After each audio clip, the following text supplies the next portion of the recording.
The emergency beacon died with a pathetic electronic wheeze, its red light flickering once more before surrendering to the inevitable. Lieutenant Marcus Chun pressed his back against the twisted metal of what had once been the cargo hold of the U.S. Defiance, feeling the cold seep through his torn environmental suit. The ship's life support had failed 3 hours ago, and the recycled air had long since given way to the thin, acrid atmosphere of the barren moon they had crashed on. Blood pooled beneath his left leg, where a jagged piece of hull plating had torn through muscle and sinew during the crash. The emergency medical kit lay scattered across the deck, its contents spilled and useless among the debris. Marcus had managed to apply a crude tourniquet using strips from his uniform, but he knew it was a temporary measure at best. Without proper medical attention, he had maybe 6 hours before blood loss claimed him. The irony was not lost on him. He had survived the siege of Proxima, lived through the hell of Kepler 442b, and walked away from a dozen skirmishes that should have killed him. Now, after humanity's most ambitious deep space mission had gone catastrophically wrong, he was going to die alone on a rock so far from Earth that the light from his home star would take centuries to reach this place. The mission had been simple in concept. Establish first contact with the Zethkari Confederation, a loose alliance of species that controlled a significant portion of the Outer Rim. Intelligence suggested they were technologically advanced, but not aggressively expansionist, making them ideal candidates for trade agreements and possibly military cooperation against the growing threat of the hegemony. What intelligence had failed to mention was that the Zethkari were in the middle of a civil war.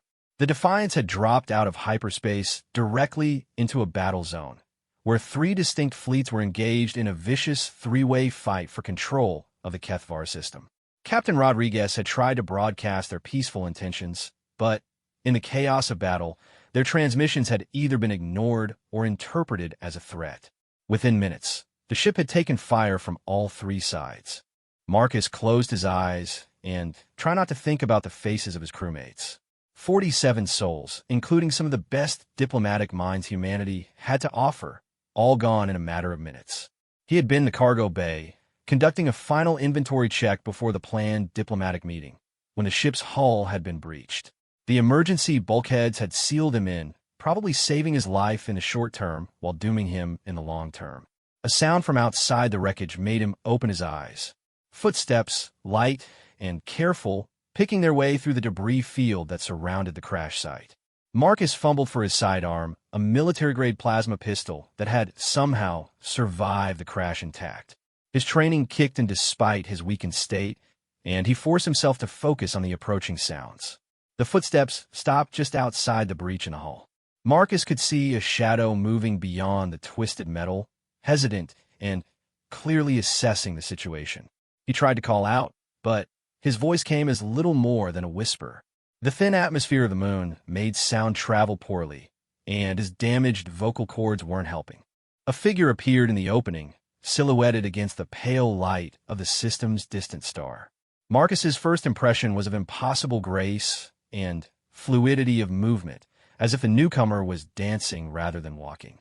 As his eyes adjusted, he could make out more details. The being was humanoid but distinctly alien, tall and willowy, with elongated limbs that moved with an almost liquid quality. Its skin had a translucent quality, revealing a network of bioluminescent patterns that pulsed gently beneath the surface. For eyes, arranged in pairs above and below what Marcus assumed was its mouth, reflected the dim light with an opalescent shimmer. What appeared to be gill slits along its neck fluttered rhythmically, adapting to the moon's thin atmosphere. This had to be a Zethkari, though Marcus had never seen one in person. The diplomatic files had included artistic renderings based on long-range sensor data, but they had failed to capture the ethereal quality of the being's presence. It moved with a caution that spoke of intelligence and experience, its 4 eyes constantly scanning the wreckage for potential threats. Marcus tried to raise his weapon, but his arm trembled with the effort. The movement caught the alien's attention, and it froze in place, its bioluminescent patterns shifting to a deeper blue color. For a long moment, they stared at each other across the debris-strewn floor of the cargo hold. The alien spoke, its voice a melodic series of tones that rose and fell like music. Marcus couldn't understand the words, but The tone seemed questioning rather than threatening. When he didn't respond, the being tried again, this time in what sounded like a different language entirely. I don't understand. Marcus managed to croak out. English? Do you speak English? The alien's patterns shifted again, this time to a warmer gold color. It took a cautious step forward, and Marcus could see that it was carrying what appeared to be some kind of scanning device. The being pointed to the device, then to Marcus, its meaning clear even without a common language. Marcus nodded weakly, letting his arm drop. The plasma pistol clattered to the deck beside him, and the alien's patterns brightened slightly. It approached slowly, keeping its movements deliberate and non-threatening. When it reached Marcus's side, it knelt gracefully and began running the scanner over his injuries. The device emitted a soft humming sound, and the alien's expression grew more concerned as it processed the readings. It spoke again, this time in what Marcus was beginning to recognize as a questioning tone. The being gestured to the wound on his leg, then to the scattered medical supplies, clearly asking for permission to help. Marcus nodded again, though he wasn't sure what the alien could do that he hadn't already attempted. To his surprise, the being reached into a pouch on its belt and withdrew what appeared to be a medical kit of its own. The tools were unlike anything Marcus had seen before, crafted from materials that seemed to shift and flow like liquid metal. The alien's touch was surprisingly gentle as it examined the wound. Its fingers were longer than human fingers, with additional joints that allowed for incredible dexterity. As it worked, the bioluminescent patterns on its skin pulsed in what Marcus began to realize was a form of communication. The colors and rhythms seemed to convey concentration and determination. Working with swift efficiency, the alien applied what appeared to be a biosynthetic membrane to the wound.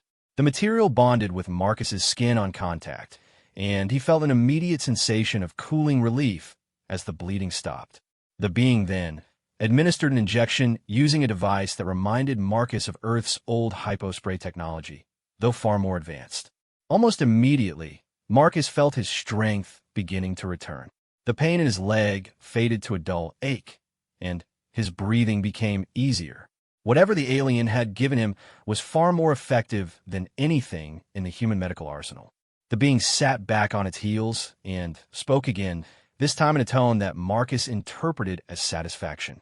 Its bioluminescent patterns had shifted to a warm green color that seemed to indicate contentment or approval. "Thank you," Marcus said, his voice stronger now. "I owe you my life." The alien tilted its head in what might have been curiosity, then reached for its scanning device again. This time, it ran the scanner over its own head while making soft vocalizations. The device's display showed a complex series of waveforms, and Marcus realized the being was trying to establish some form of communication protocol. After several minutes of adjustment, the alien pointed the scanner at Marcus and made a gesture that clearly indicated he should speak. Marcus cleared his throat and said, "My name is Marcus. Marcus Chun. I'm a human from the planet Earth." The scanner processed his words, and after a moment, the alien spoke in a voice that was clearly artificial but understandable. "Name is Kiraneth Vostala. A.M. Zethkari of Morning Wind Clan. Why'd he come to Warspace with Death's ship?" Marcus blinked in surprise. The translation wasn't perfect, but it was functional. "We came seeking peace," he said carefully. "We didn't know about the war. Our ship was attacked by mistake." Kiraneth's patterns shifted to a deeper blue. What Marcus was beginning to understand indicated sadness or regret. "War brings death to all who enter. Your packmates have joined the Star Song." It took Marcus a moment to understand that she was asking about his crewmates. "Yes," he said quietly. "They're all dead. I'm the only survivor." The alien's patterns deepened further, and she spoke a series of musical tones that the translator couldn't process. Marcus got the impression it was some form of ritual mourning, a recognition of loss that transcended species barriers. "I am widow mother of slain warriors," Kiraneth said when the ceremony was finished. "I understand the taste of grief. But you live now, Marcus human. This is gift not to be wasted." Marcus struggled to sit up straighter, his improved condition making movement easier. "Why did you help me? Your people and mine have never met before. You had no reason to trust me." Kiraneth's patterns shifted to a complex mixture of colors that the scanner seemed unable to interpret. She was quiet for a long moment before responding. My mate and birth sons died in the warfire 3 cycles past. Since then, I tend the wounded regardless of clan or species. Life is precious thing, not to be allowed to fade when healing is possible. The simplicity of her statement hit Marcus harder than any philosophical treatise could have. Here was a being who had lost everything that mattered to her, yet still chose to save lives rather than seek revenge. It was a perspective that challenged everything Marcus thought he knew about survival and human nature. The war, Marcus said carefully. Can you tell me what it's about? We came seeking alliance, but we walked into a battlefield. Kiraneth's patterns darkened to an angry red. Old hatreds given new life by those who profit from death. 3 clans fight for control of ancient trading routes, but the true power lies with the weapon sellers who supply all sides. The hegemony whispers poison in all ears, promising victory to those who buy their tools of war. Marcus felt a chill that had nothing to do with the moon's cold atmosphere. The hegemony was humanity's greatest enemy, a militaristic alliance of species that had already absorbed dozens of smaller civilizations through conquest and intimidation. If they were behind the Zethkari civil war, it meant this conflict was just another step in their expansion toward human space. How long has the fighting been going on? He asked. 6 cycles of the Great Star, Kiraneth replied. My people grow weary, but pride prevents surrender. Each clan believes victory is within reach if they can acquire better weapons, hire more mercenaries. They do not see that the war itself has become the goal, not the victory. Marcus processed this information, his military training kicking in despite his weakened state.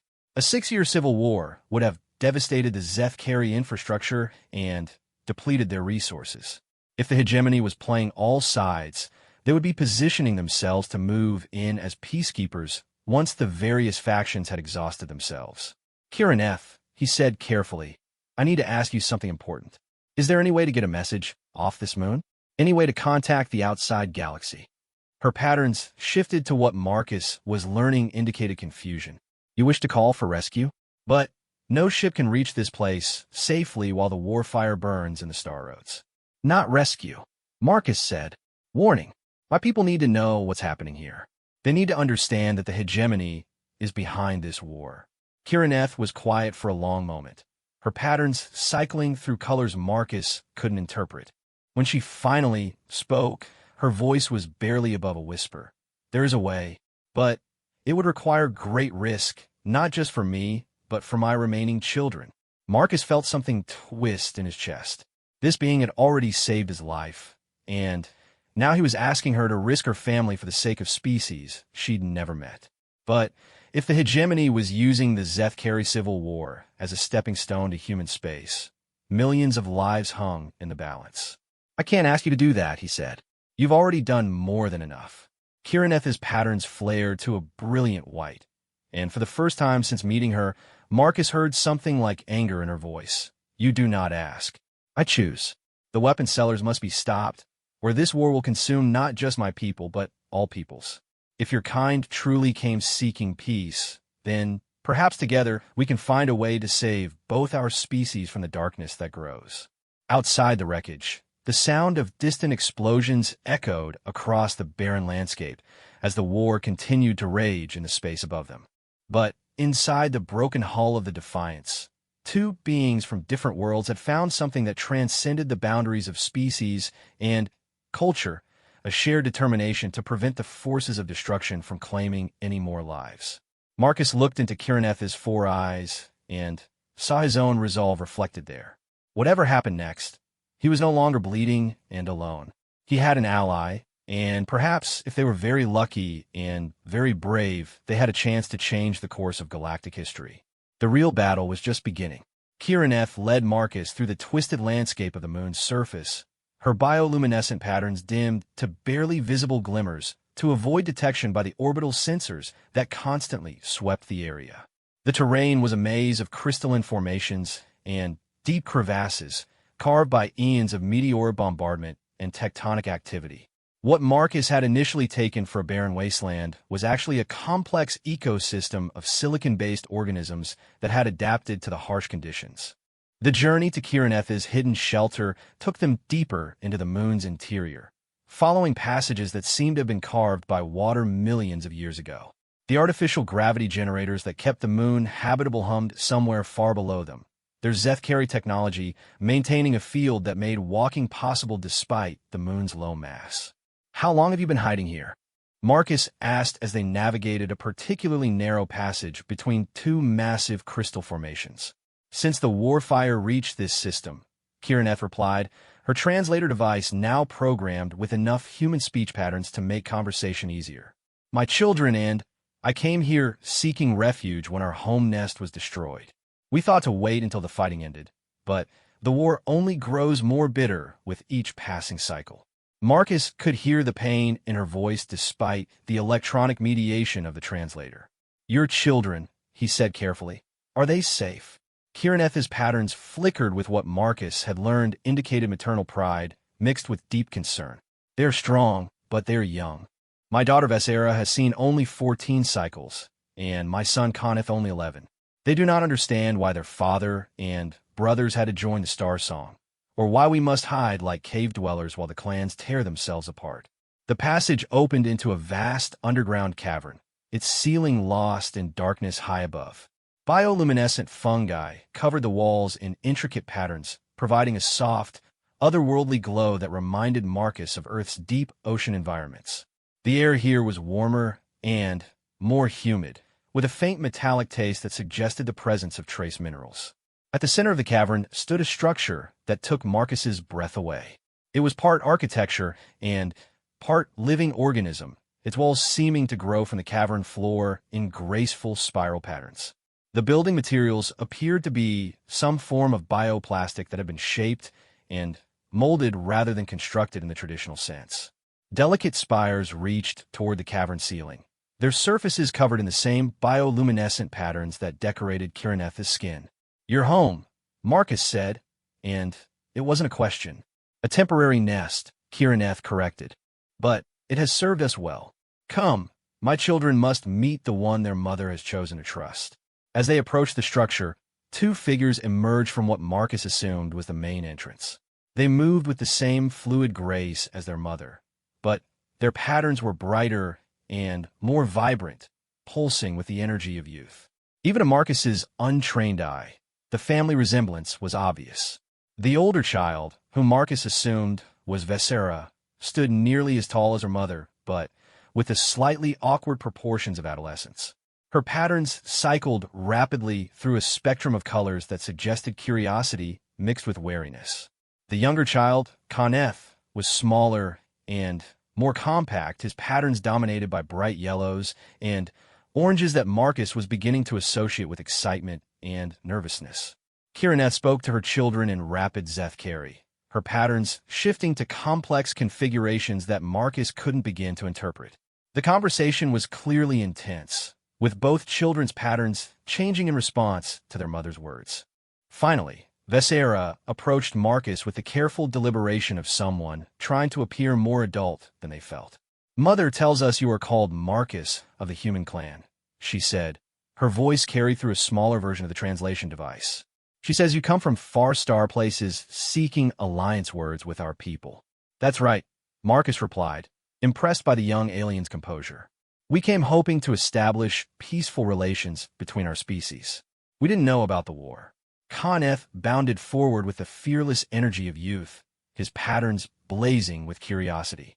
"Mother says your people have great warships that can cross the star void in less than a cycle. Is this truth speaking?" Marcus smiled despite himself. "We have ships that can travel between stars, yes, but they're not primarily designed for war. Most human vessels are built for exploration and trade." The young Zethkari's patterns brightened even further. "Do you have stories of your world nest?" "Mother tells us tales of the star places, but she has never been beyond our birth system." Before Marcus could answer, Vesera stepped forward and said something sharp to her younger brother. His patterns dimmed slightly, and Marcus got the impression he had been scolded for being too forward with a stranger. "My birth brother forgets his manners," Visera said formally. We welcome you to our temporary nest, Marcus Human.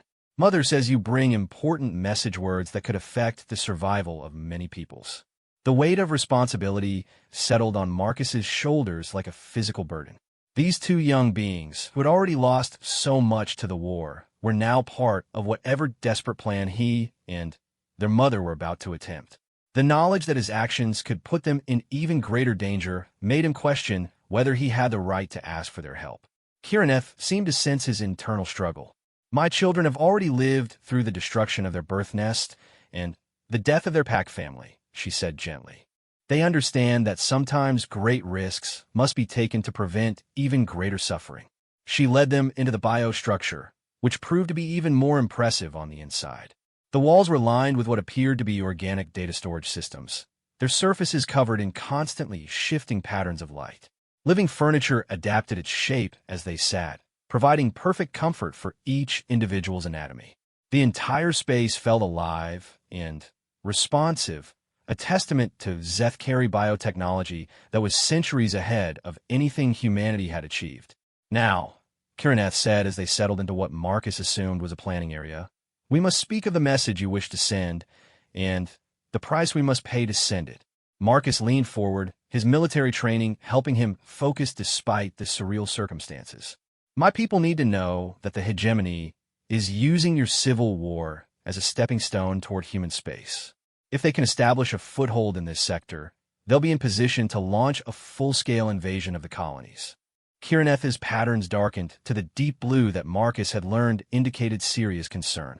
The weapon sellers have indeed spoken of expansion beyond our territory. They claim that once our clans are unified under their guidance, we will help them spread order to chaotic regions of the galaxy. They're lying, Marcus said bluntly. The hegemony doesn't create order. They create servitude. Every species they've unified has lost its independence and cultural identity. They'll do the same to your people once they've served their purpose. Visera's patterns flashed with what Marcus was beginning to recognize as anger. Then, why do the clan leaders listen to their poison words? Because they're desperate, Marcus replied. After 6 years of war, they're willing to accept any promise of victory, even if it means selling their freedom. Kirineth gestured to one of the biodisplays, which immediately began showing what appeared to be a tactical map of the local star system. The image was incredibly detailed, showing the positions of various fleets and the ongoing battles between the three major Zethkari factions. The communication relay station orbits the third moon of Kethvara Prime, she explained. It is heavily defended by all three clans, as control of communications could determine the outcome of the war. But there is another way to send your message. The display shifted, focusing on a different part of the system.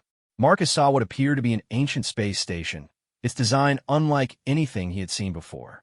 The structure was massive, easily dwarfing the largest human constructions, but it appeared to be inactive and drifting. The old ones built this station before my people learned to speak, Kirineth continued. It contains technology that we still do not fully understand, but among its capabilities is a communication array that can reach across vast distances without relying on the standard relay network. Marcus studied the image carefully. What's the catch? There's always a catch. Kirineth's patterns shifted to a combination of colors that suggested both determination and deep sadness. The station is located in the heart of the battle zone. More importantly, accessing its systems requires genetic material from all three major Zethkari clans. The old ones designed it as a safeguard, ensuring that the technology could only be used when the clans were truly united. But the clans are at war with each other, Marcus pointed out. How can we possibly get genetic samples from all three?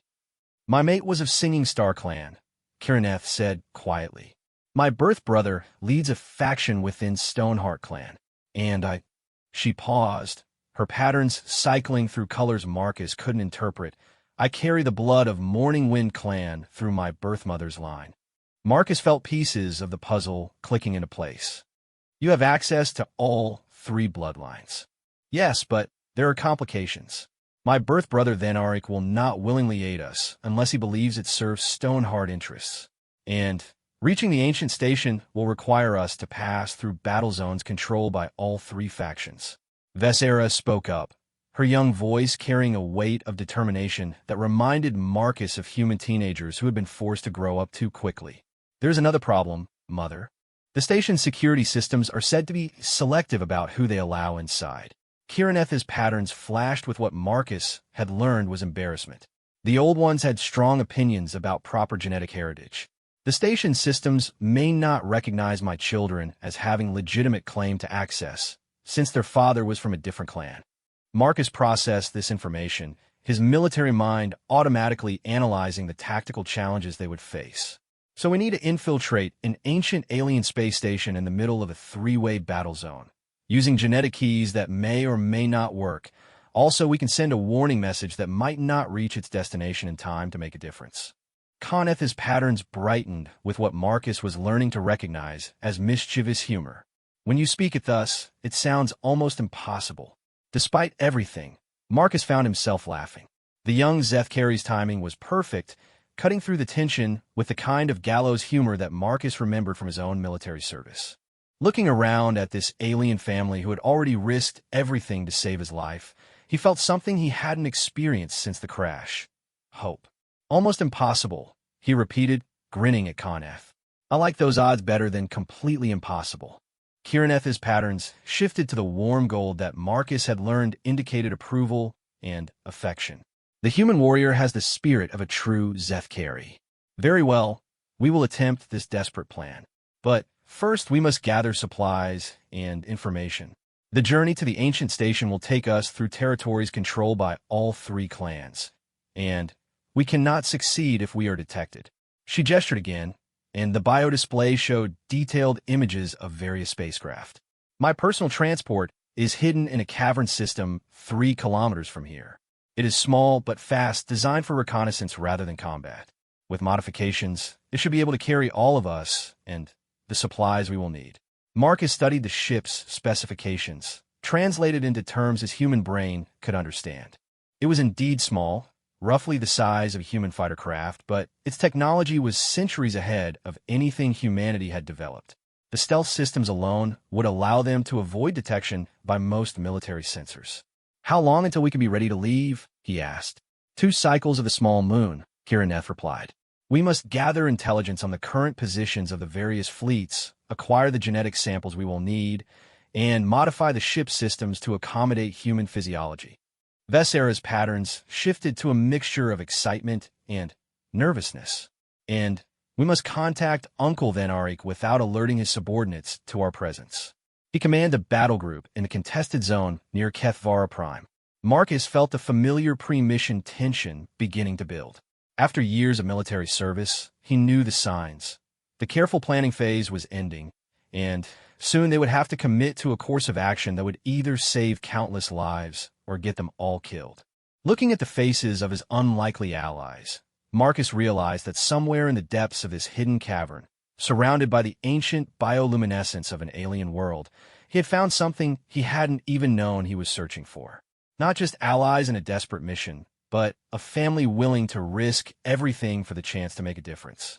The war that raged in the space above them had taken so much from all of them, but perhaps if they were brave enough and lucky enough, they could take something back. Perhaps they could prove that even in the darkest times, there were still those willing to stand against the forces that sought to divide and conquer. The real test would come when they left the safety of the cavern and ventured into the war zone above. Marcus only hoped that when the time came, he would prove worthy of the trust these beings had placed in him. Outside, the distant thunder of orbital bombardments continued, but for the first time since the crash, Marcus wasn't afraid of what tomorrow might bring. He had work to do. The journey to the hidden ship took them through a network of ancient lava tubes that had been carved into the moon's crust millions of years ago. Kiraneth moved with the confidence of someone who knew every passage and hidden chamber, while her children followed with the easy grace of youth adapting to extraordinary circumstances. Marcus brought up the rear, his human bulk making him awkward in spaces designed for the more slender Zethkari physiology. They traveled in silence, communicating only through hand signals and the subtle bioluminescent patterns that Kiraneth used to convey danger or direction. The tubes were not empty. Marcus caught glimpses of indigenous life, forms that had adapted to the underground environment. Crystalline creatures that fed on mineral deposits glowed softly in alcoves carved from the tunnel walls, while something that resembled a cross between a spider and a jellyfish drifted through the wider chambers on currents of air that smelled of ozone and metal. After 3 hours of careful navigation, they emerged into a vast cavern that took Marcus's breath away. The ceilings stretched high above them, supported by natural columns that had formed over geological ages. But it was the object resting in the center of the cavern that commanded attention. Kirineth's ship was a masterpiece of Zeth-Kari bioengineering. Its hull appeared to be grown rather than constructed, with graceful curves that suggested both organic life and advanced aerodynamics. The surface was covered in the same bioluminescent patterns that decorated Zeth-Kari's skin, but these remained dark and dormant while the ship was powered down. "She is called Swift Current Dancing Through Stars," Kirineth said, her patterns brightening with obvious affection for the vessel. "I grew her myself over the course of 2 full cycles, nurturing her systems from seed templates my mate brought back from his final mission." Marcus walked around the ship, marveling at its construction. There were no visible seams or joints, no external weapons or obvious sensor arrays. Everything was integrated into the living hull, creating a vessel that was simultaneously beautiful and alien. "How fast is she?" Marcus asked, running his hand along the surprisingly warm surface of the hull. "Fast enough to outrun most military interceptors," Vesera answered with obvious pride. "Mother designed her stealth systems based on the hunting techniques of the shadow swimmers from our home ocean." Kirineth activated a biopanel near what Marcus assumed was the main entry port, and the ship's patterns began to glow with soft, welcoming light. An opening dilated in the hull, revealing an interior that was equally organic in design. "Before we proceed," Kirineth said, turning to face Marcus directly, "there is something you must understand. Once we leave this place, we will be committed to our course. If we are captured, the punishment for my children and myself will be exile at best, execution for treason at worst. Are you certain that your message is worth such risks?" Marcus met her four-eyed gaze steadily. The weight of responsibility pressed down on him, but he thought of the millions of humans in the outer colonies who had no idea that a hegemony invasion fleet might already be massing in this sector. He thought of the Zeth-Kari civilians who continued to die in a war that served only their enemies' interests. "Yes," he said simply. "It's worth the risk." Kirineth's patterns shifted to what Marcus had learned indicated satisfaction and approval. "Then we begin. Vesera, prepare the biosystems for extended flight. Kaneth, help me load the supplies. Marcus Human, there are modifications you must understand if you are to survive the journey." The ship's interior was a marvel of efficient design, with surfaces that could reshape themselves to serve different functions as needed. Kirineth led Marcus to what appeared to be the pilot's area, though the traditional concept of a cockpit didn't really apply to Zeth-Kari technology. "The ship responds to bioelectric commands transmitted through direct neural interface," she explained, indicating a series of what looked like organic tendrils growing from the pilot station. "Your human nervous system is compatible, but the interface will feel strange at first." Marcus examined the bioneural links with the fascination of someone seeing truly alien technology for the first time. "How do I learn to use it?" "The ship will teach you," Kaneth said from across the cabin, where he was securing storage containers with what appeared to be living restraint systems. "Swift Current has her own intelligence. She learns from each pilot and adapts her responses accordingly." This concept was both exciting and terrifying to Marcus. Human technology was precise and predictable, responding exactly as programmed to specific inputs. The idea of a ship that could think for itself and make autonomous decisions was completely outside his experience. "What happens if she decides she doesn't like me?" Marcus asked, only half joking. Kirineth's patterns flickered with what he was learning to recognize as amusement. "Then you will spend a very uncomfortable journey learning to improve your personality." As they prepared for departure, Marcus found himself assigned to help Vesera with the ship's defensive systems. The young Zeth-Kari was clearly brilliant, her 4 hands working simultaneously on multiple biopanels while she explained the ship's capabilities. "Mother designed Swift Current for stealth and evasion rather than direct combat," she said, her patterns shifting to indicate concentration. But we do have some defensive options. The hull can alter its electromagnetic signature to mimic debris or small asteroids. The bioluminescent panels can create false sensor readings to confuse enemy targeting systems. Marcus watched in fascination as she calibrated systems that seemed to operate on principles he couldn't begin to understand. And if stealth isn't enough, then we run very, very fast, Vesera replied, her patterns brightening with what might have been excitement or nervousness. Swift current can achieve velocities that would crush most organic life forms, but her biocompensators protect us from the acceleration forces. Kenneth bounded over from his supply duties, his youthful energy undiminished by the gravity of their situation. Tell him about the emergency protocols, Birth Sister. Vesera's patterns shifted to what Marcus was learning indicated embarrassment mixed with pride. If the ship is severely damaged, she can separate into individual survival pods. Each pod contains life support for one being and basic navigation systems. That's impressive engineering, Marcus said, genuinely amazed by the level of sophistication built into what was essentially a civilian transport. It was Mother's idea, Kenneth said, his patterns glowing with filial pride. She said that a ship should protect its passengers even if it cannot save itself. Kiraneth's voice called from the pilot's station. We are ready to depart. Everyone secure yourselves. The first phase of our journey will take us through the outer system, where patrol activity is lightest. Marcus strapped himself into a bioformed seat that adjusted itself to his human anatomy, providing support in ways that conventional furniture never could. The ship's interior lighting dimmed to a soft blue glow, and he felt a subtle vibration as the biosystems came fully online. Swift current is awakening, Kiraneth announced. Marcus Human, place your hands on the neural interface panels beside your seat. The ship wishes to learn your bio patterns. Marcus hesitated for only a moment before placing his palms against the warm, slightly moist surface of the biopanels. The sensation was immediate and overwhelming. It felt as if something vast and alien was gently probing the edges of his consciousness, learning the rhythms of his heartbeat, the patterns of his neural activity, the very essence of what made him human.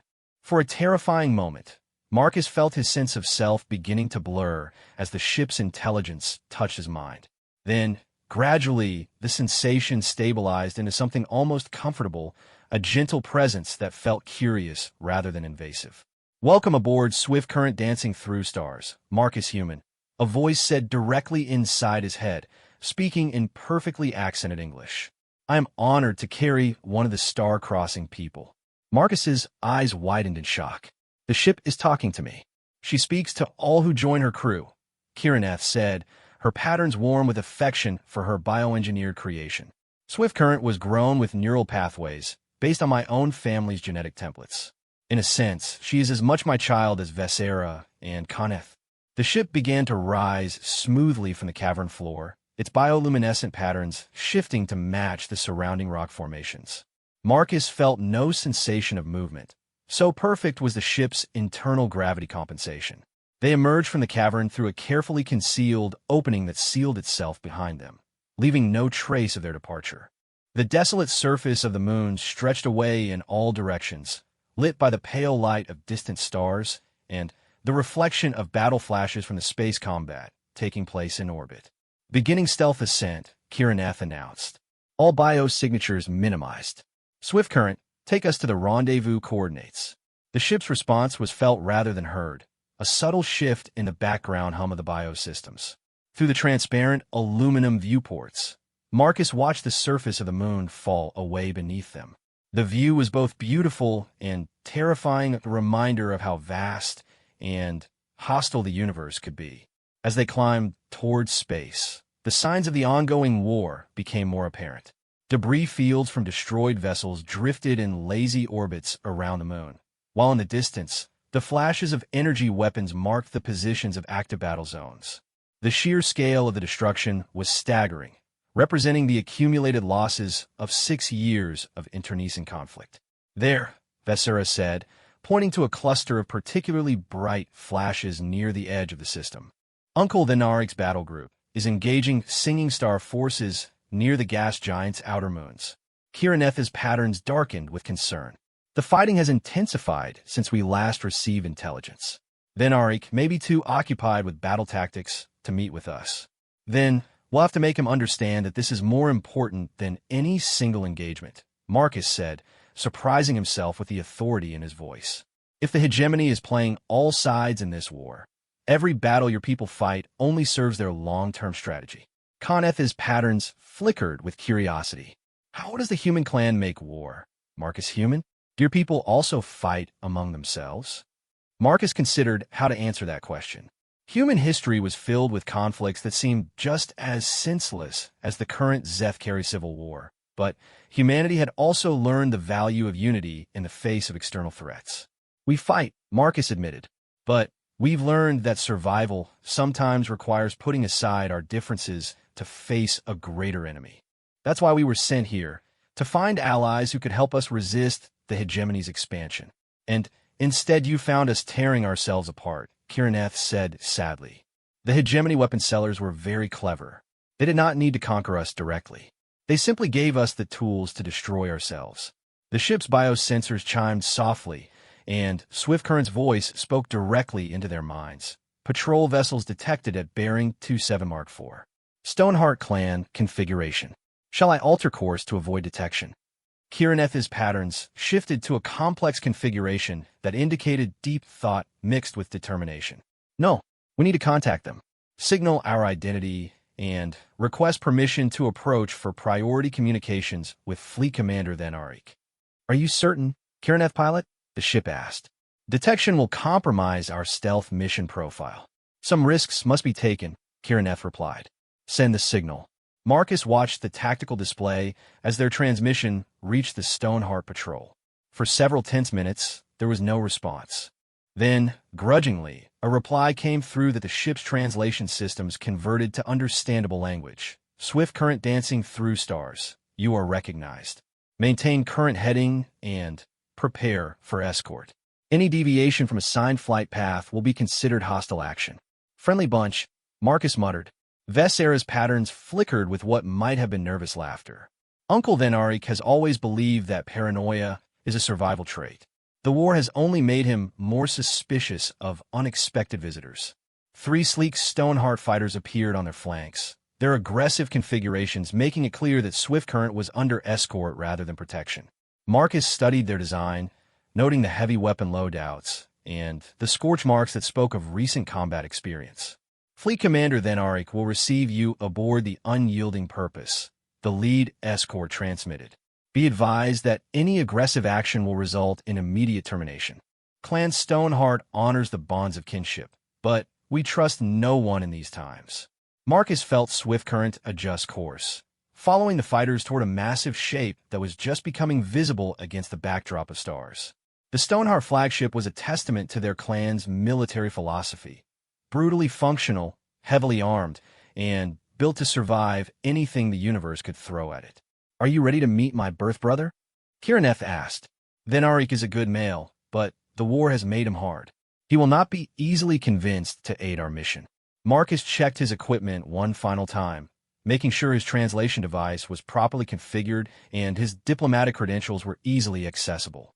But, more importantly, he tried to prepare himself mentally for what might be the most important conversation of his life.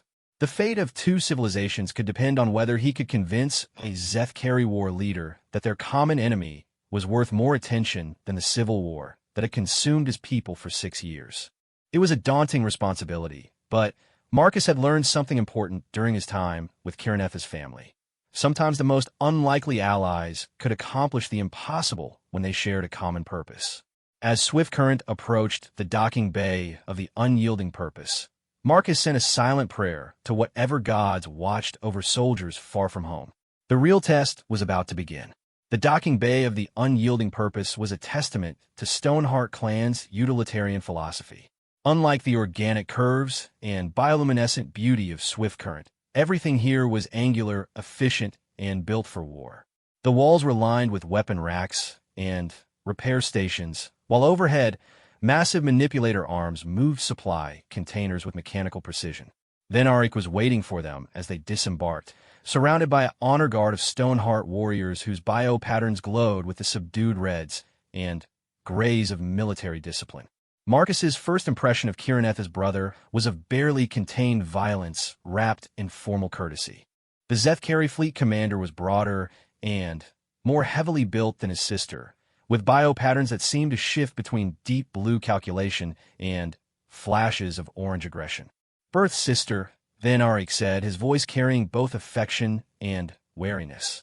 "You honor my vessel with your presence, though I confess surprise at finding you in the war zone. The outer moons were thought to be safe refuge. Safety is an illusion when the galaxy burns around us," Kirineth replied formally. "I bring urgent intelligence that affects not just our clan, but all Zethkari peoples." Then Arik's four eyes fixed on Marcus with an intensity that made him acutely aware of being the only human within 1,000 light years. "And this creature?" "The bioscans indicate alien physiology unlike any in the database. Where did you acquire such a specimen?" Marcus stepped forward before Kirineth could answer. "I'm Lieutenant Marcus Chun of the United Earth Space Force, Fleet Commander. I represent humanity's first diplomatic mission to your sector." The silence that followed was profound.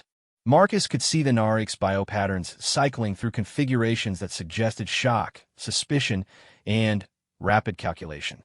The honor guard's weapons remained lowered, but their ready postures left no doubt about their preparedness for violence. "The star-crossing legends speak of humans," then Arik said finally, his voice carefully controlled. "But those are tales for younglings and dream speakers. The humans of legend died out millennia ago." "We didn't die out," Marcus replied calmly. "We spread, and now we're here, seeking alliance against a common enemy." Vesera and Koneth stayed close to their mother, their young bio-patterns betraying nervousness despite their efforts to appear composed. Marcus realized that these children had never been aboard a military vessel during wartime, never experienced the tension and barely suppressed violence that permeated ships designed for battle. Then Arik gestured for them to follow him deeper into the ship. "We will speak in my command chamber. But know this, alleged human. If this proves to be some elaborate deception by our enemies, your death will be neither quick nor pleasant." The journey through the ship's corridors gave Marcus a clear picture of Stoneheart clan's military capabilities.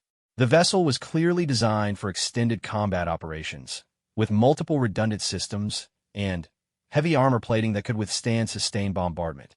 But Marcus also noticed signs of stress and fatigue among the crew. This was a military force that had been at war too long, pushed beyond normal operational limits by the demands of the civil conflict. The command chamber was located at the ship's heart, protected by multiple layers of armor and defensive systems.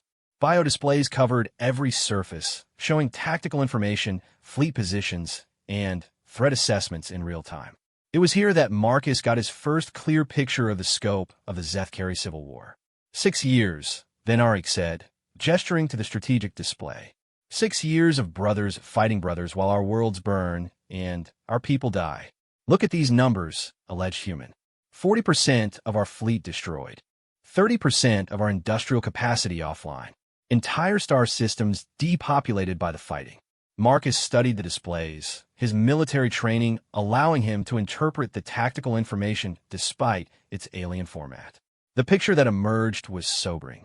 The Zethkari Confederation was bleeding itself to death, and all three major factions were too proud and too desperate to seek a negotiated settlement. "What started this war?" Marcus asked. Then Arik's bio-patterns darkened to the deep red that indicated old anger. Trade route disputes. Initially, Singing Star Clan claimed exclusive rights to the Vorthan Passage, while Morning Wind Clan argued for shared access based on ancient treaties. Stoneheart was drawn in when Singing Star attempted to blockade our mining operations. "But that's not what's sustaining it," Kirineth added quietly. "Show him the weapon manifests, birth brother." Then Arik's patterns flickered with what Marcus was learning to recognize as reluctance mixed with grim necessity. He activated another display, and Marcus felt his blood run cold as he saw the evidence laid out before him. The weapon systems being used in the conflict were far more advanced than anything the Zethkari should have been able to produce. plasma cannons with energy outputs that dwarfed comparable human technology, shield generators that could shrug off direct hits from capital ship weapons, and, most disturbing of all, automated production facilities that could manufacture these weapons faster than the combatants could destroy them. The weapon sellers came to us 2 cycles into the war, then Arik explained. They claimed to represent a coalition of neutral parties interested in helping us resolve our conflict quickly and efficiently. All they asked in return was modest payment and the right to establish trade agreements once peace was restored. Marcus felt pieces of intelligence analysis clicking into place in his mind. Let me guess. The payments were structured as long-term debts secured against your industrial infrastructure. And the trade agreements included exclusive access to your strategic resources. Then Arik's biopatterns flashed with surprised recognition. You speak as one who has encountered these tactics before. The hegemony has used the same strategy against a dozen other species, Marcus said grimly. They're not trying to help you in the war. They're trying to ensure that whoever wins will be too weakened and indebted to resist absorption into their empire. The silence that followed was heavy with implications. Marcus could see then Arik processing this information, his patterns cycling through configurations that suggested rapid mental calculation. Prove it, the fleet commander said finally. Show me evidence that these weapon sellers are connected to this hegemony you claim threatens us all. Marcus had been prepared for this moment. From his equipment pack, he retrieved a data crystal containing intelligence files that Earth's analysts had compiled on hegemony expansion tactics. The information was classified, but the circumstances justified its disclosure. This contains detailed analysis of 17 different conflicts where the hegemony used identical strategies, Marcus said, handing the crystal to then Arik. The pattern is always the same.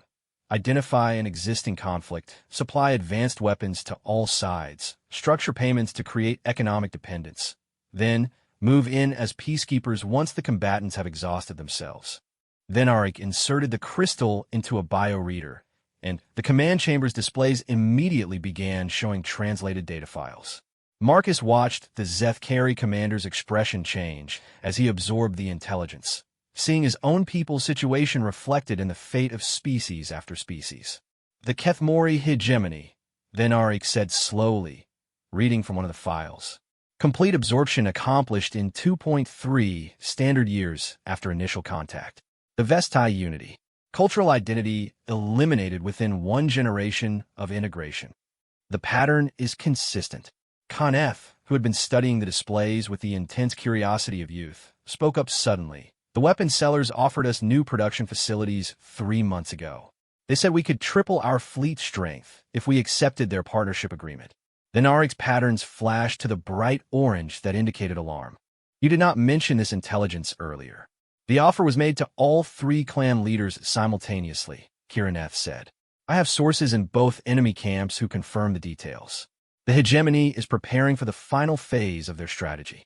Marcus felt the urgency of their situation pressing down on him like a physical weight. How long before they expect an answer to their offer? 2 cycles of the Great Star, then Arik replied grimly. And, given our recent losses, I fear that all 3 clans will accept.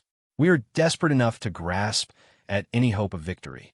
Vesera moved to one of the tactical displays and began manipulating the controls with her characteristic 4-handed dexterity. Mother, show them the ancient station. Uncle needs to understand what we're proposing. The display shifted to show the massive derelict structure that Marcus had seen in Kirineth's planning session. Then Arik's biopatterns immediately changed to deep blue mixed with what appeared to be religious awe. The Old One's communication array, he breathed. Birth sister, surely you do not propose to approach that sacred place. The sacred places of the Old Ones exist to serve the living, Kirineth replied firmly. And the living now face extinction if we cannot warn our allies of the hegemony's true intentions. Marcus studied then Arik's reaction, recognizing the conflict between military necessity and deeply held beliefs. It was a struggle he had seen in human commanders faced with difficult decisions that challenged their fundamental assumptions about right and wrong. The station's defenses are still active, then Arik said.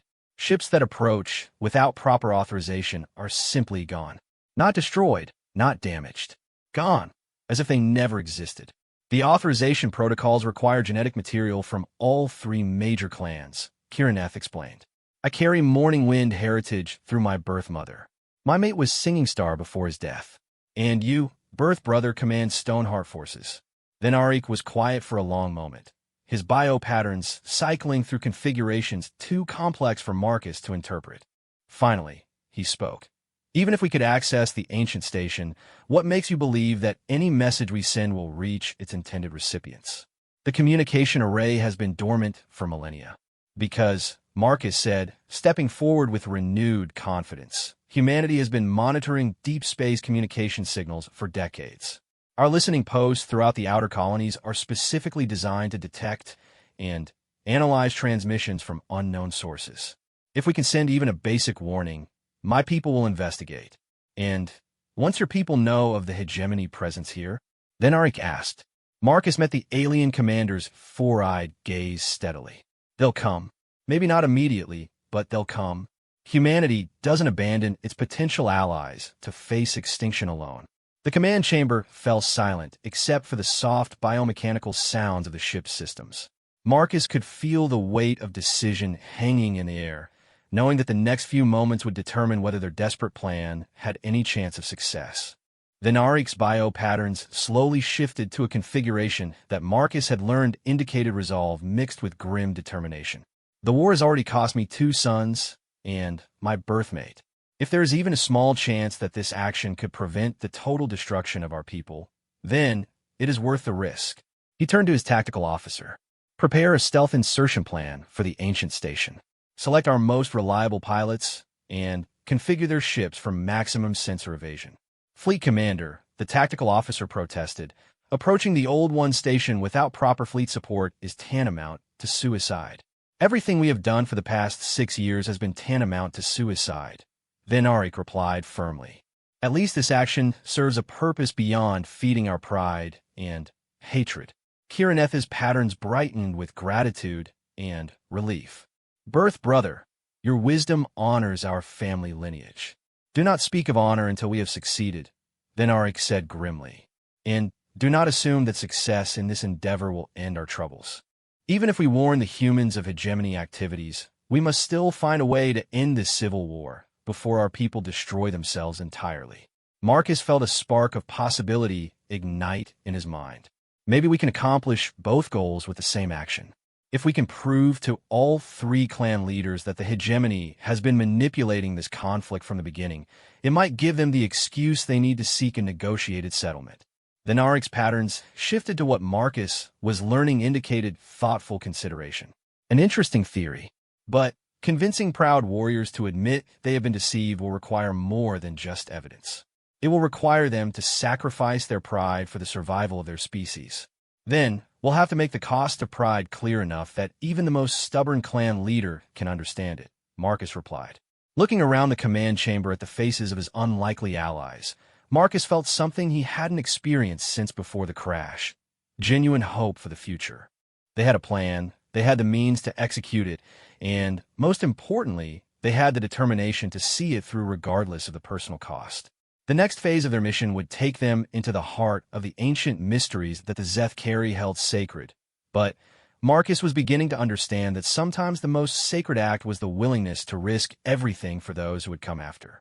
The real battle for the future of 2 civilizations was about to begin, and it would be fought not with weapons or fleets, but with courage, wisdom, and the hope that somewhere in the darkness between the stars, there were still those willing to choose unity over division. Time was running out, but for the first time since this desperate mission began, Marcus believed they actually had a chance to succeed. The ancient station hung in space like a testament to forgotten greatness, its massive bulk dwarfing even the largest Zethkari warships.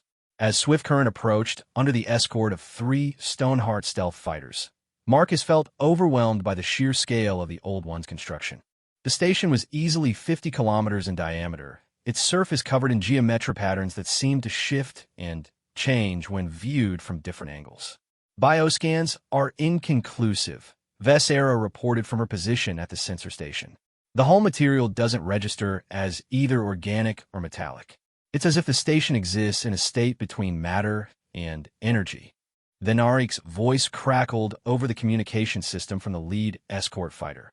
According to our clan histories, the Old Ones achieved mastery over the fundamental forces of reality itself. Their technology operates on principles we cannot begin to comprehend.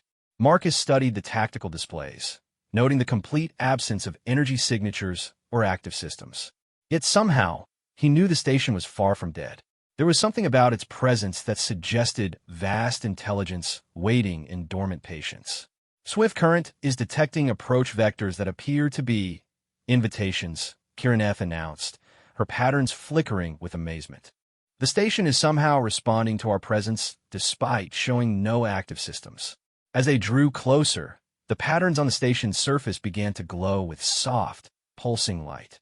The illumination seemed to flow along channels carved into the hull, creating pathways that led toward what appeared to be a docking facility sized for vessels much smaller than a massive structure itself. The Old Ones built this station for beings like us, Coneth said with the insight that sometimes came to the young when faced with the incomprehensible. Not for ships the size of fleets, but for individuals willing to risk everything for knowledge. The docking approach was unlike anything Marcus had experienced. Rather than mechanical couplers and force fields, tendrils of energy reached out from the station to embrace Swift Current, gently drawing the bioship into an entry port that dilated like an iris to accept them. The sensation was both alien and oddly comforting, as if they were being welcomed home by something that understood them better than they understood themselves. The interior of the station defied conventional architecture. The corridors seemed to bend and curve in directions that shouldn't have been possible, following geometric principles that made Marcus's head ache if he thought about them too carefully. Lighting came from the walls themselves, which glowed with patterns that shifted to match the bioluminescence of their Zethkari visitors. The station is reading our genetic patterns, Kirineth observed as they made their way through passages that seemed to reconfigure themselves to accommodate their presence. It's recognizing our clan affiliations and adjusting its responses accordingly. They reached a vast central chamber that took Marcus's breath away. The space was spherical, with their entry platform extending into the center like a bridge. The walls were covered in what appeared to be flowing scripts written in languages that predated Zethkari civilization by millions of years. At the chamber's heart, a complex crystalline structure pulsed with internal light, its faceted surfaces reflecting their group in infinite recursive images.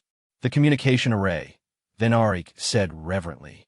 My grandfather's grandfather spoke of seeing this place in vision dreams, but none of our people have actually entered the sacred chamber for over 1,000 years. As they approached the crystal structure, panels began to glow along its surface, displaying symbols that seemed to shift between different writing systems, as if the device was trying to find a language they could understand. Finally, the symbols stabilized into recognizable Zethkari script. Genetic authorization required. Vesera read aloud. Representatives of the three streams must provide biopatterns for comparison with approved bloodlines. Kirineth stepped forward first, placing her hand against a bio panel that had emerged from the crystal surface. The panel glowed bright blue, and her clan affiliation appeared in flowing script. Morning Wind, primary lineage, authorized. Then Arik approached next, his military bearing unchanged even in this sacred space. When he touched the panel, it glowed deep red. Stoneheart, command lineage, authorized. The third panel remained dark, waiting for genetic material from Singing Star clan. This had been their greatest uncertainty. Kirineth's mate had been dead for 3 years, and they had no way to contact living Singing Star representatives without revealing their mission. The genetic sample from your mate's personal effects, Marcus said quietly. Will it work? Kirineth produced a small biostorage container that she had carried throughout their journey. Inside was a sample of tissue that she had preserved according to Zethkari mourning customs, never imagining that it might serve such a purpose. When she placed the container against the third panel, the crystal structure hesitated, its internal light flickering uncertainly. For a terrifying moment, Marcus thought their mission would end in failure. Then, gradually, the panel began to glow with the golden light of Singing Star heritage, approved by proxy of the fallen. The entire chamber came alive as the communication array achieved full activation.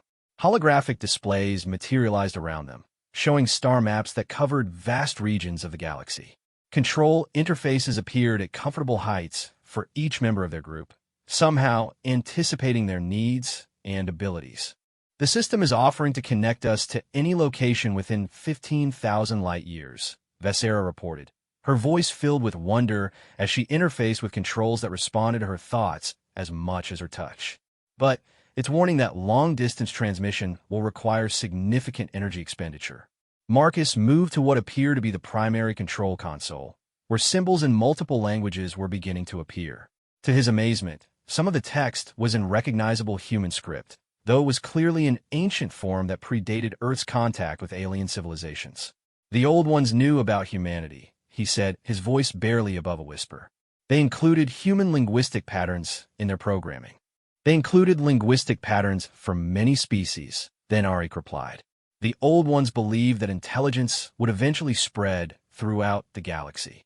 They built their technology to accommodate the diversity they knew would come. Working together, they began to compose the message that would carry their warning across the light years to human space. Marcus provided the technical specifications for human communication protocols, while Kirineth and her family helped configure the alien systems to interface with the array's quantum transmission capabilities. The message they crafted was necessarily brief, but comprehensive. The location of hegemony staging areas, evidence of their manipulation of the Zethkari Civil War, tactical assessments of enemy capabilities, and, most importantly, coordinates for re-establishing contact once human forces could safely enter the sector. Transmission ready, the array announced in a voice that seemed to come from the crystalline structure itself. Warning, this energy expenditure will render the communication system dormant for an extended period. Estimated recovery time, 50 standard years. Confirmed transmission authorization. Marcus looked around at his companions, these beings who had risked everything to help a stranger from an unknown species. Kirineth nodded encouragingly, her patterns bright with determination. Vesera and Kaneth stood close to their mother, their young faces showing the kind of courage that comes from understanding the importance of what they were doing. Then Arik's military bearing remained unchanged, but his bio-patterns revealed deep satisfaction at the rightness of their cause. Confirmed, Marcus said firmly. Send the message. The transmission burst outward from the station in a brilliant flash of coherent energy that lit up the surrounding space like a miniature star. Marcus felt the power of the Old One's technology flowing through the chamber, carrying their desperate warning across the vast distances that separated the Zethkari system from human space. But their mission was far from over. As the communication array powered down, external alarms began sounding throughout the station. The massive energy discharge had been detected by all three Zethkari fleets, and their approach vectors were already appearing on the tactical displays. They think we've activated a weapon system, then Arik said grimly as he monitored military communications. All three clan fleets are converging on this position with full battle readiness. Marcus felt the weight of their situation pressing down on him. They had successfully sent their warning, but now they faced the prospect of being destroyed by the very people they were trying to save. Can we get a message to all three fleet commanders simultaneously? Marcus asked. The station's local communication systems are still functional, Vesera confirmed. But they'll never believe what we tell them about hegemony manipulation. They're too committed to their war. Marcus smiled grimly, remembering lessons learned in countless briefings about asymmetric warfare and psychological operations. They don't have to believe us. They just have to be curious enough to verify what we're saying. Working quickly, they composed a second message, this one directed at the approaching Zethkari fleets. But instead of trying to explain the complex web of hegemony deception, Marcus focused on a single, verifiable fact that would shatter their enemy's carefully constructed narrative. The message contained detailed technical specification for the advanced weapons systems that had been supplied to all three clans, along with production facility locations and supply chain logistics. But most importantly, it included a simple challenge: cross-reference the delivery schedules and payment terms that each clan leader had negotiated separately. What will this accomplish? Then Arik asked as they prepared the transmission. When they compare notes, They'll discover that the hegemony has been selling identical weapons to all three sides while claiming exclusivity to each clan, Marcus explained. They'll also find that the payment schedules were designed to ensure that no clan could achieve decisive victory before the others were equally well armed. The transmission went out just as the first Zethkari warships entered weapons range of the ancient station. For several tense minutes, the three fleets maintained their approach, weapons charged and ready for battle. Then, gradually, the tactical situation began to change. Communication channels opened between fleet commanders who hadn't spoken directly in years. Accusations flew back, and forth as clan leaders demanded explanations for apparent violations of exclusive contracts. The pieces of the hegemony deception began to fall into place as each side realized they had been manipulated from the beginning. Fleet Commander Veldar of Singing Star requests immediate conference, Coneth reported from the communication station, and Clan Mother Natare of Morning Wind is demanding access to our evidence files. Marcus watched the tactical display as the three fleets slowly changed their formations, weapons powering down as the reality of their situation became clear. It wasn't immediate peace, too much blood had been spilled for that, but it was the beginning of understanding. Over the next several hours, the ancient station became the site of the first three-way negotiations between the Zethkari clans in 6 years. The evidence they had gathered, combined with the #the hook in the vast darkness between stars, where empires rise and fall like waves against cosmic shores, there exists a truth that few dare to acknowledge. Sometimes the greatest acts of heroism come not from those who seek glory, but from those who have already lost everything. When humanity first reached beyond Earth's protective embrace, they carried with them the same fierce determination that had driven them to conquer their own world. But the universe, as they would soon learn, was already home to civilizations far older and infinitely more complex than anything they had ever imagined. What happens when a dying human soldier, abandoned by his own kind and bleeding out in the wreckage of a failed mission, becomes the catalyst for an alliance that will reshape the very foundations of galactic civilization? What happens when an alien widow, bound by customs that demand her silence and submission, chooses to risk not just her life, but the lives of her children to save a creature her people have been taught to fear? This is not just a story of survival against impossible odds. It is not merely a tale of unexpected friendship between species separated by millions of years of evolution. This is the story of how one moment of desperate compassion ignited a revolution that would prove to the galaxy that humanity's greatest weapon was never their technology, their strategy, or their stubborn refusal to surrender. It was their ability to inspire others to become more than they ever thought possible. The blood has been spilled. The choice has been made. And across the stars, empires will tremble at what comes next.